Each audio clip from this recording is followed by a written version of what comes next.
और अधिकार बंदी को गुलाम कहा जाता है। जब तक हमें हमारी गुलामी महसूस नहीं होगी, हम इस देश के हुक्मरान नहीं बन सकते। इसलिए Azad Samaj party, SC, ST, OBC, minority, Sikh, ईसाई, ब्राह्मण, बौद्ध, जैन धर्म को मानने वाले लोग जो भारत के मूल निवासी हैं, उनके हिस्से की जमीन नहीं मिल रही है, उनके हिस्से की नौकरी नहीं मिल रही है, उनको उद्योग धंधा करके खाना नहीं मिल रहा है और उनको नागरिक मान सम्मान नहीं मिल रहा है। साथियों, इसलिए इस आजादी के 75 सालों में कभी जातीय आधारित गिनती नहीं हुई। जब जब जातीय आधारित गिनती का मामला आता है, गिनती क्यों जरूरी है? जब जातीय आधारित गिनती होगी तो बजट मिलेगा और बजट मिलेगा तभी तो विकास होगा।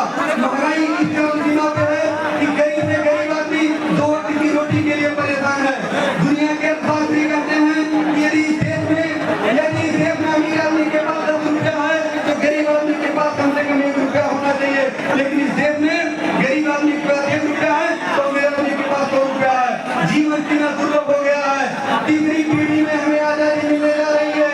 एक चंद्रशेखर भाई कोई वो नहीं कि आजादी का आंदोलन चला रहे हैं। हमारे महापुरुषों ने जो धारणा दी थी हमको शासन करने के लिए 14 अगस्त 1945 को ईस्ट इंडिया कंपनी जब देश छोड़कर जा रही थी, सत्ता हस्तांतरण हुआ तो लोगों ने कहा कि बहुत समाज दे दिया जाएगा।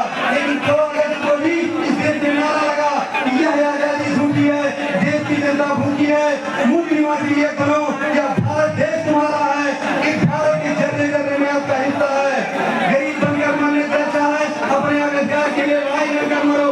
बकरियों की जिंदगी जीने से अच्छा है इसे एक बार जियो, लेकिन इतिहास बना दो साथियों।